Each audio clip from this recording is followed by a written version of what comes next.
Welcome to the program tonight. Well, the economic storm continues to rage here in Nigeria, and the APC government is standing firm in its defense of its policies. From the recent fuel price hikes to the spiraling cost of living, the administration insists that these are necessary sacrifices for long-term economic stability. But of course, the Nigeria Labour Congress has pushed back, demanding an immediate reversal of these increases. Meanwhile, the suffering continues, and the calls for patience from President Bola Tinubu are beginning to wear thin for many Nigerians. After all, patience doesn't fill empty stomachs or fuel tanks, does it? The pressure is mounting on this government to not only make good on its promises, but to deliver real, meaningful relief. The question is, can they do it? Well, joining me now to discuss the current situation is Dr. Ibrahim Modibbo, as he has just informed me. He's a chieftain of the All Progressives Congress and a PhD holder. Thank you so much for joining us on the show tonight. Thank you very much, Adesua Omoran. I mean, tough times. The president had told us it will get worse than it gets before it gets better, literally putting it. He has promised that there will be better days ahead. Yet we see this soaring cost of living, fuel price hikes. Does your government, the APC government, have any concrete plans to really turn these promises of better days ahead into reality for Nigerians? Thank you very much, Adesua, for giving me this invitation, and good evening, fellow Nigerians. I'm sure Mr. President must have embarked on some of the decisions, bearing in mind that he's taking a very painful decision. Painful decision in the sense that he knows that Nigerians are having problems upon problems arising from some of these policies. But then, there's light at the end of the tunnel. All one is supposed to think about is the issue of hope, renewed hope in a renewed agenda. Adesua, I know President Bola Tinubu way back when I was the National Director of Media and Strategy for Malam Nuhu Ribadu, when he contested alongside Buhari under SAN. I know him to be a man of uncommon grace and compassion. One Nigerian that has been tested and trusted, and also one Nigerian that decided to venture into politics because of his patriotic and nationalistic intervention in the process of good governance. We've seen what he has done in Lagos. And therefore, when he came in, jumped into the fray at the national level, to think of contesting, we felt here is a man that knows his onions and politics, and also here a man that will deliver the goods. But however, he came to meet a country that had the challenges of monumental poverty, challenges of unmitigated corruption, discipline, lawlessness, and gross and monumental security challenges that left us. Is that an excuse? Because you speak like the president was in a cocoon of his own before he vied for the job. You see, Adesua, you would have allowed me to land so that I will be able to. Go ahead. So these are some of the challenges that President came to meet that left us in perpetuity of becoming a country that wallowed in poverty in spite of the fact that there was a lot of prosperity. This is where the issue has been able to come up. Now, having looked for this job, the president was prepared. But some of these challenges became a serious turning point in the progress of work, in the prosperity and some of his organogram. It has changed it completely. Because if you look at all the presidential candidates then that contested for this election, they talked of removal of fuel subsidy. Correct. Let me place a caveat here, Adesua. I am not a government spokesman. And I'm not going to speak for the government. But I'm only an APC chieftain that was in the Tinubu-Shetima Presidential Campaign Council that worked for the success of this government. Now, as a patriotic Nigerian, I know Nigerians are under tremendous pressure, economic, social, security-wise, and everything. But is the president sleeping? If you ask me, I'll tell you no. He's trying to put things together. But circumstances as it is today, because of the removal of fuel subsidy and also the inability of those managing the economy, those advisors around the president, because the president cannot be everywhere. And therefore, whatever developmental policy he might have had, if he could not be everywhere, he would have people that would be able to stand in his own destiny. Therefore, there has been shortfall in terms of ideological, in terms of economic, in terms of social, and also the potentials of turning around the fortune of this country. So if I get you correctly, Dr. Modibbo, you're saying that the organogram, in other words, the appointment of the president and those he has surrounded himself with, are to blame for what we are seeing because the president cannot be anywhere, everywhere at the same time. If I get you correctly, are you saying that as a result of the appointment he has made and the people he has put in charge of these things, they have failed him? But some would say the buck stops at the desk of the president. The president cannot be everywhere. If there are problems, if there are challenges, you have to look at what has happened in Kenya recently. There were protests. But the president of Kenya, William Ruto, came up to reorganize the executive council. He dismissed almost all of the ministers. And then he set an agenda by looking inwards to look at the issues of economy, look at the spendings of the government and whatever. He has trimmed down, the fundamentals of governance.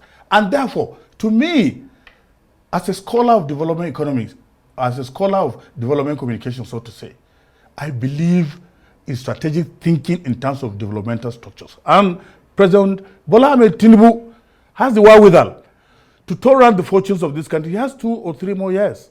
Therefore, I strongly believe he has the chance to make Nigeria great again and to make Nigerians feel their Nigerianness in the midst of this aching poverty. There is hunger, there is anger. It's true. A hungry man is an angry man. But I mean, why do you think that the president has not taken that tough decision you've talked about, citing parallels with what the president has done in Kenya, President Ruto, in reshuffling his cabinet? Why do you think President Bola Tinubu has not done that with his cabinet? No, to me, I'm sure he must have been taking his time to study them. Time is of the essence. Yes, after 1 year now. Any moment from now, let's look at and think of anything progressive. But I strongly believe, Adeswa, if I were, or if the, excuse me, if the president were to seek for my advice, right from the day he got the Supreme Court decision confirming him as the president of this country, I would have assembled people with character and decision, people that know the economy. Eggheads, I will source them. Nigeria has abundance of eggheads everywhere in the world. Assemble a team.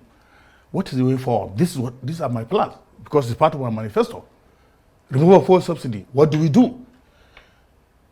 They would have given him solution. But on the day when that subsidy was removed, I am sure there was some strategic thinking team to take us out of the current conundrum. Therefore, if you were to seek for my advice today, I wouldn't mind bringing a team like late General Abacha did, the PTF. Think of something like that.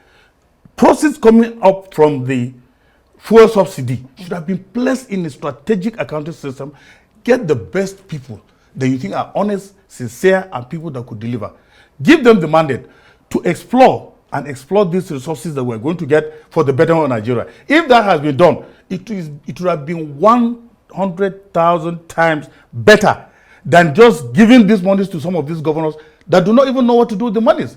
Okay. That is why today you find out that at the end of every month, if you go to the Bureau de Change here, you find monies, and our foreign exchange is disappearing. So to me, there should have been something like that. Okay. We have Nigerians that should sit strategically and think for the government, and also the credit goes to the president. Great. But the way it is today, there is no strategic thinking in terms of architectural formation of economic, social, and security. And he's also getting the knocks for it. But beyond this lack of headhunting that you have talked about in the administration, there's growing resentment over what many see as government insensitivity, like buying new jets, bloated cabinet, despite Nigerians grappling with these escalating hardships. How does your party, the APC, respond to these criticisms? And Are you able to justify such expenditure in this current economic climate in Nigeria by the government of the day?